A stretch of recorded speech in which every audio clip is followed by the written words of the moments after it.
Por aceptar esta invitación al almuerzo del Grupo Corripio, una invitación que les fue formulada a través del secretario general semanas antes, y Así es. Ustedes con muchísimo cortesía aceptaron venir sabiendo que era 17, eso fue a propósito, 17 de agosto, para que conversáramos sobre temas nacionales y sobre todas esas cosas. Así que le agradezco la presteza con la que aceptaron la invitación que le fue formulada. Don Luis, bienvenido. Javier, a don Carlos Segura Foster, Guarocuya, el primo de Janet, y a Andrés Navarro. Gracias por acompañar al secretario general del Partido de la Liberación Dominicana, un hombre que también está muy vinculado con nosotros porque viene de los medios, don Charlie Mayor. Todos los que están aquí ya han venido alguna vez al almuerzo. Les repito la dinámica. Tenemos primero una introducción que ustedes nos darán, en este caso Charlie, de 5 a 10 minutos. Luego viene una ronda de preguntas y respuestas. Posteriormente tomamos un almuerzo, un receso para el almuerzo, y en el almuerzo tendremos una sobremesa. Este almuerzo se está transmitiendo por las plataformas digitales del periódico hoy.com.do, eldia.com.do, elnacional.com.do, y también por las plataformas digitales de Telesistema, Teleantillas y Coral. Así que le damos las gracias y le damos la palabra al secretario general del Partido de la Liberación Dominicana, don Charlie Mayor. Gracias, como siempre, agradeciéndoles la solidaridad, la condescendencia con nuestra entidad política.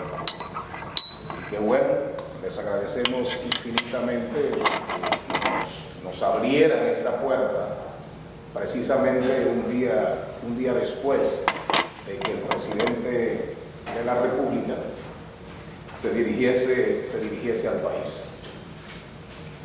¿Por dónde comenzamos?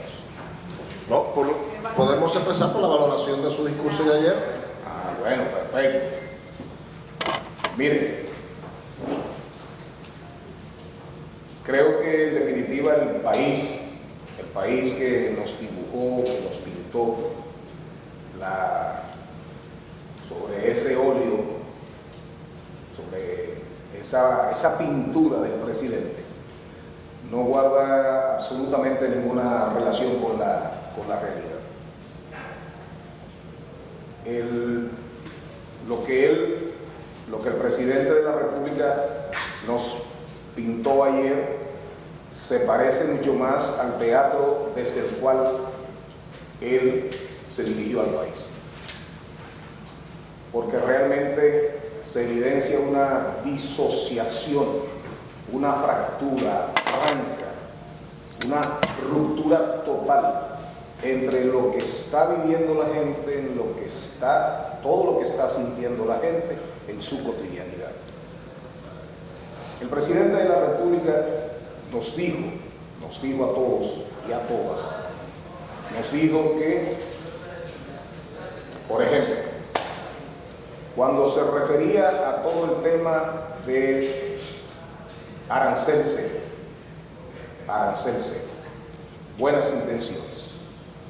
Ahora, puede tener un gobierno buenas intenciones cuando sus acciones dicen absolutamente lo contrario. El efecto del arancel seco en la canasta básica ha sido totalmente a la inversa de lo que se propusieron. Hoy el promedio, el aumento de la canasta básica es sobre un 17-18%. Cuando usted se va a cada rubro de los que se producen en la República Dominicana, si usted coge la yuca, usted coge víveres, aumentos. Si coge carnes, aumentos. Si se va a productos manufacturados, industrializados, como la leche en polvo, los espaguetis, los aceites, aumentos exorbitantes. Entonces, el arancel cero ha servido para algo, pero no para ir en favor de la gente. Y aquí hay un tema de insensibilidad. Ha ido a favor de unos cuantos que sí han hecho si han realizado grandes negocios con las importaciones. El presidente de la República dijo que su gobierno estaba embarazado, preñado de buenas intenciones, pero no acaban de ser paridas. No acaban de ser paridas. Entonces, veamos, ¿puede tener un gobierno, puede tener buenas intenciones un gobierno que ha secado las farmacias del pueblo? El presidente de la República habló de las medicinas de alto costo, pero el PLD no tiene que referirse a eso. Ahí están cientos de testimonios de familias quebradas económicamente, emocionalmente, porque las enfermedades catastróficas acaban con uno de dos maneras: económicamente y emocionalmente. Y cuando usted va a las redes sociales, se encuentra con que la queja es todos los días. La gente se queja de que el programa de alto costo, de medicinas de alto costo, no está funcionando. Cuando usted habla del Hemocentro Nacional, no está funcionando. Entonces, buenas intenciones, pero volvemos a las acciones que tienen que marcar la realidad, la sinceridad de esas buenas intenciones. INAVIE, desayuno escolar, tanda encendida. Lo que está pasando con la educación. Cuando usted coge el rosario y usted comienza a desarrollar, usted se da cuenta que real y efectivamente, y podemos seguir abundando porque tenemos, aquí hay un Dream Team, un staff real de gente que gobernó bien, de buenos funcionarios, eficientes, aptos. Cuando usted coge el rosario real y efectivamente, usted dice, bueno, inseguridad, ni siquiera habló. Prácticamente le pasó por encima al tema de la inseguridad.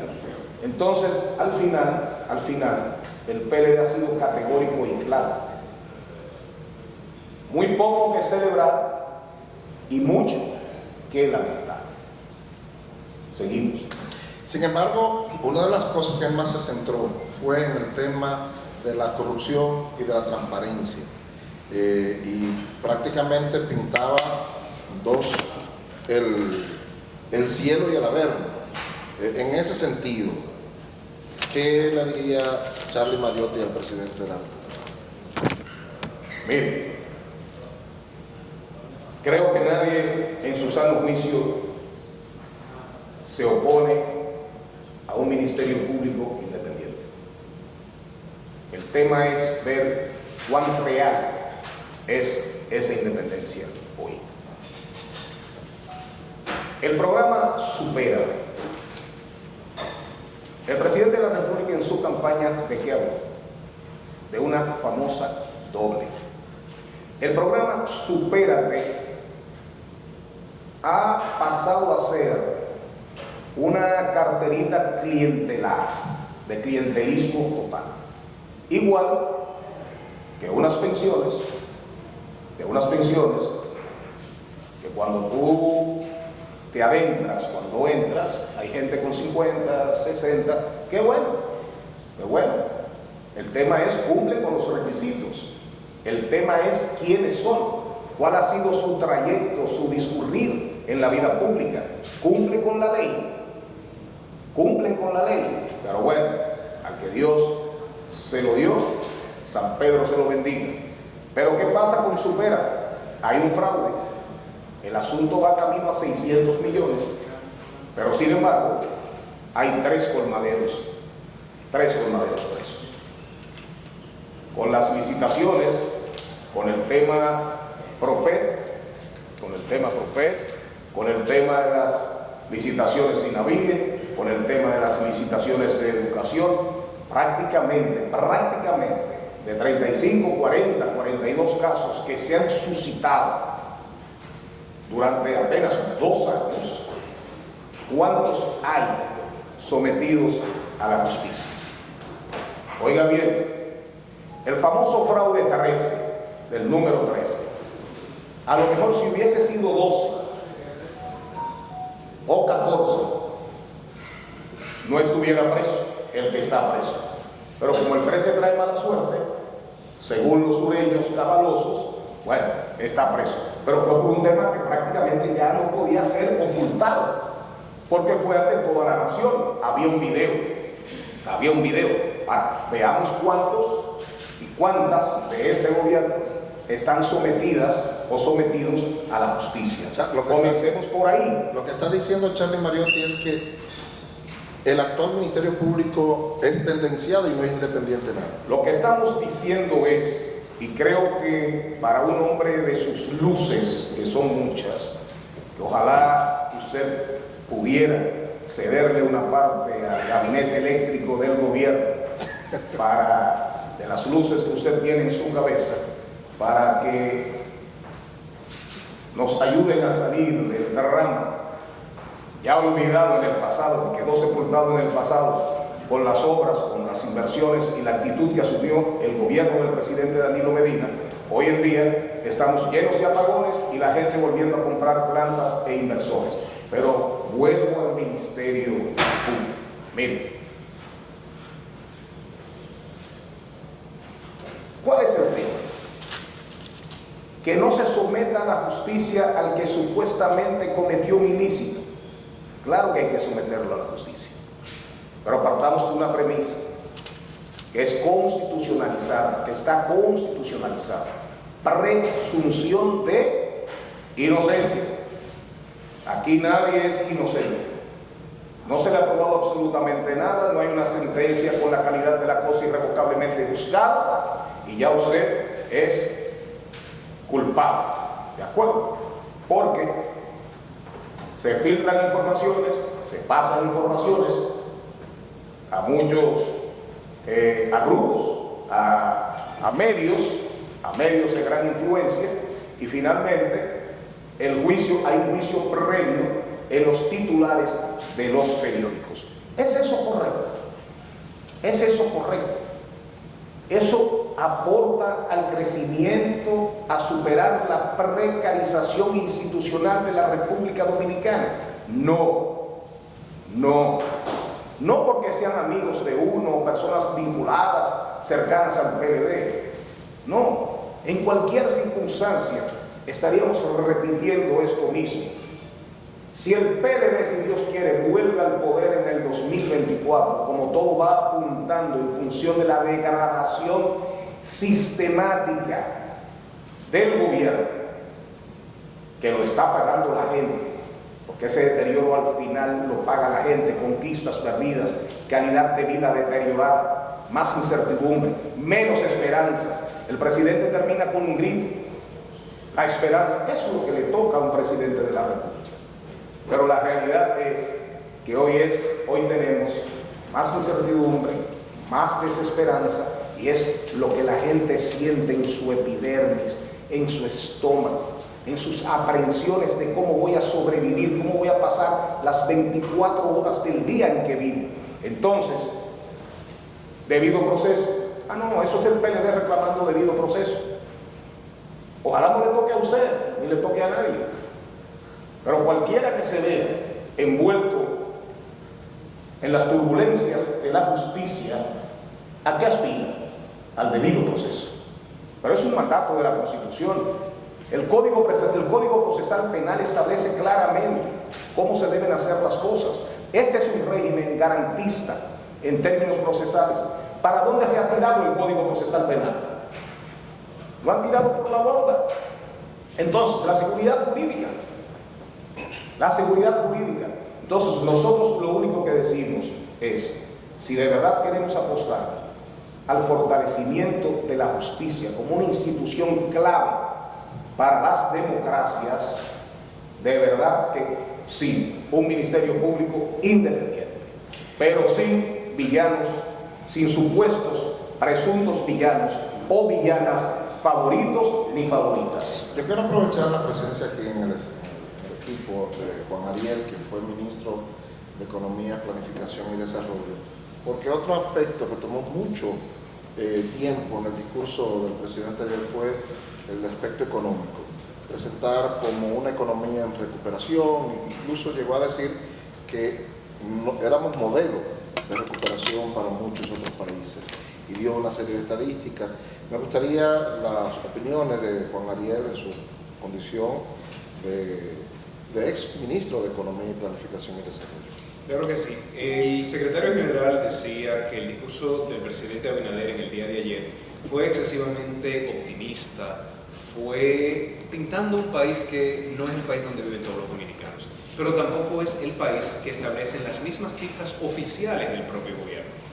Cuando el gobierno decía, por ejemplo, que ya se han recuperado todos los empleos de la pandemia, pues eso no se corresponde con lo que dice el mismo Banco Central, que establece que todavía estamos más de 76.000 empleos por debajo del último trimestre previo a la pandemia.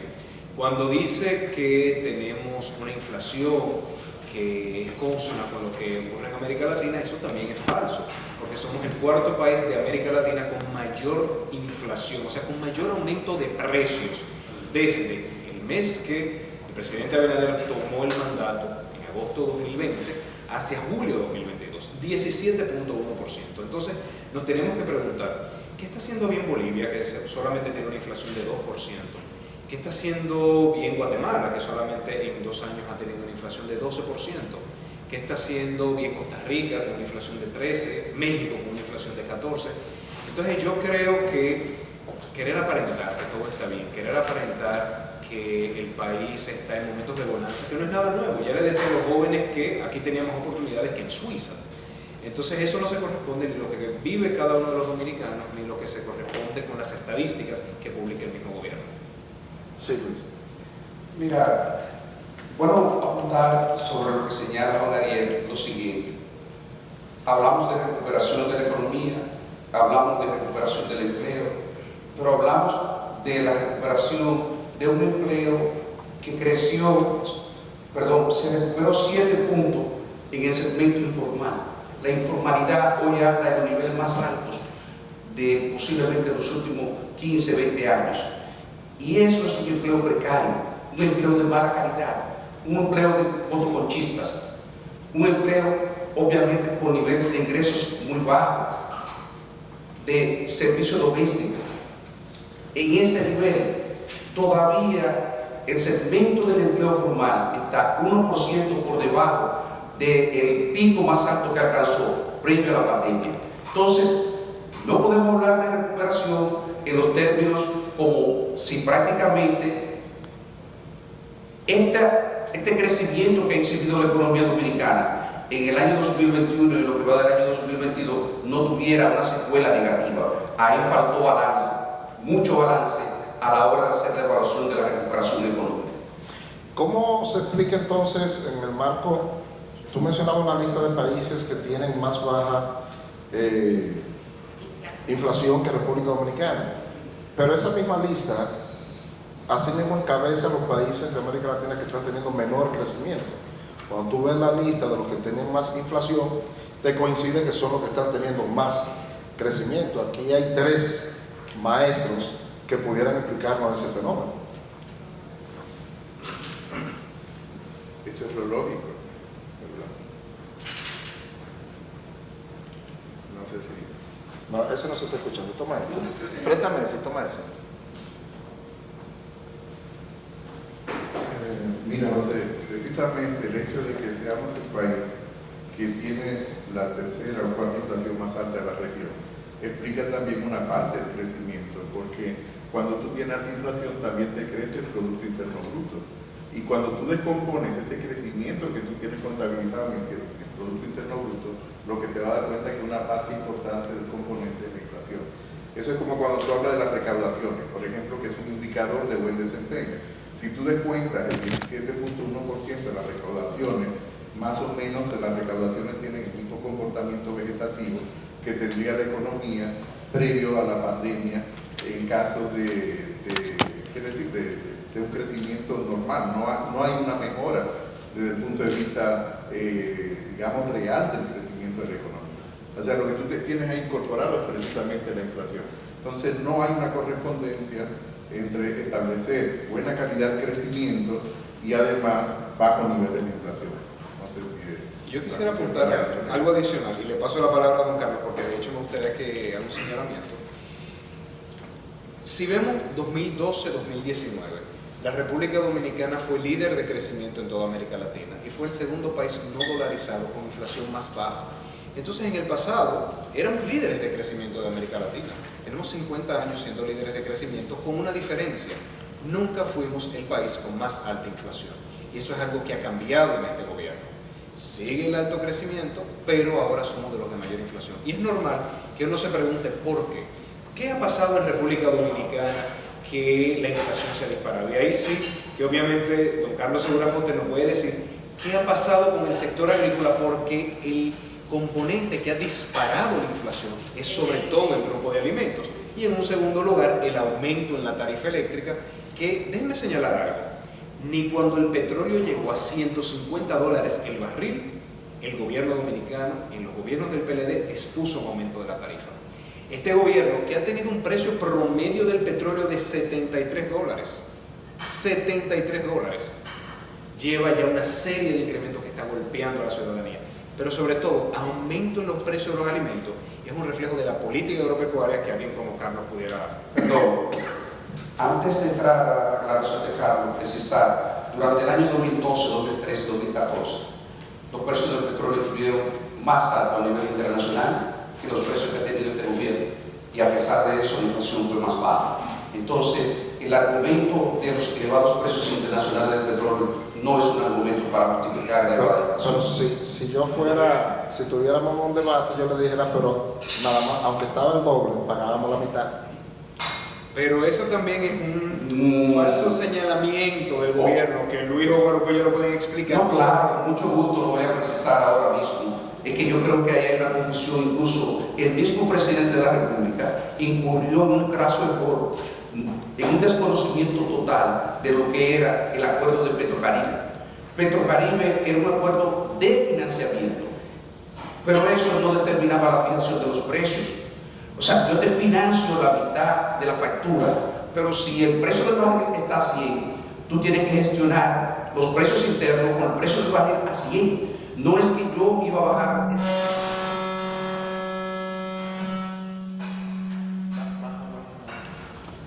No es que nosotros íbamos a bajar el precio el 50% porque teníamos un financiamiento de esa magnitud.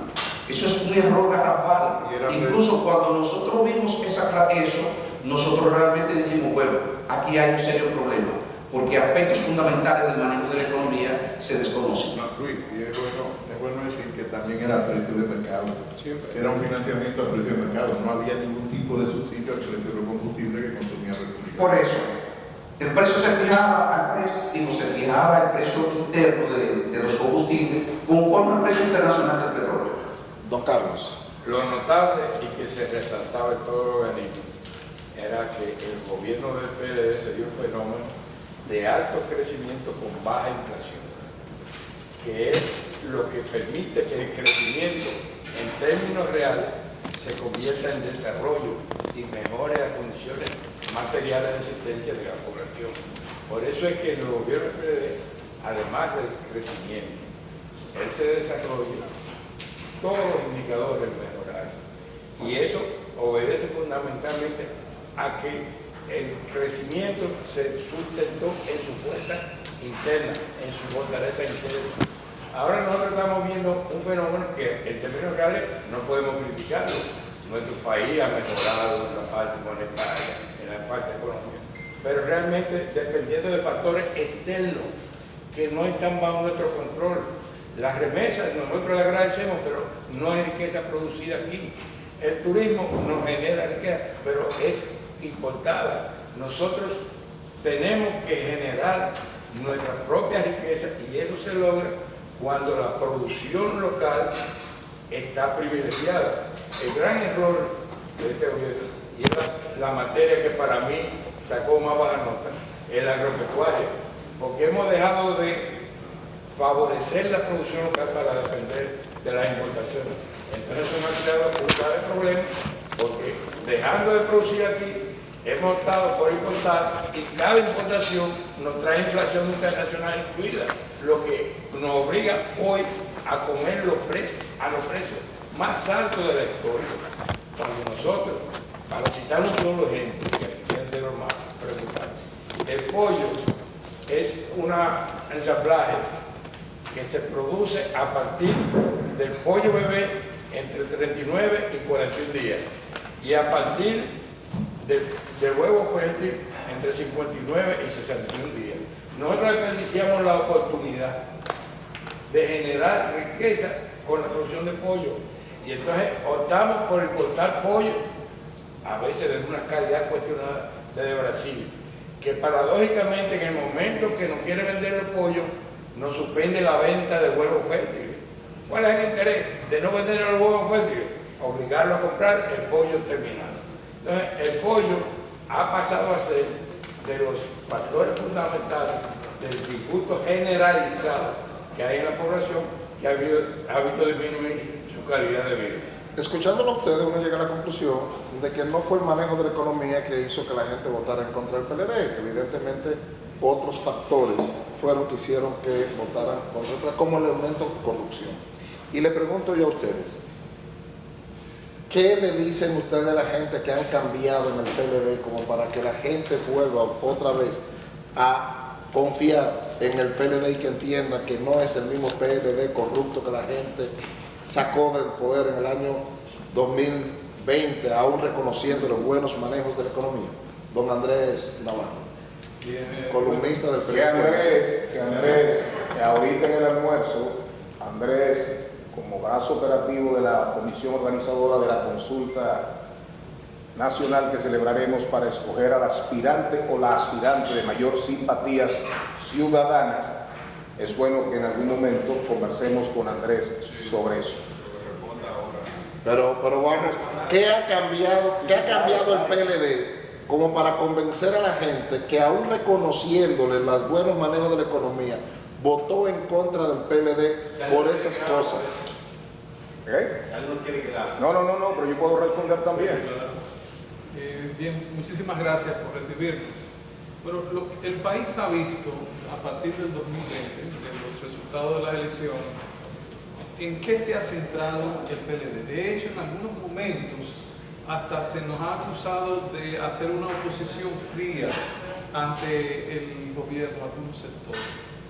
¿Por qué razón el PLD se centró en su propia transformación?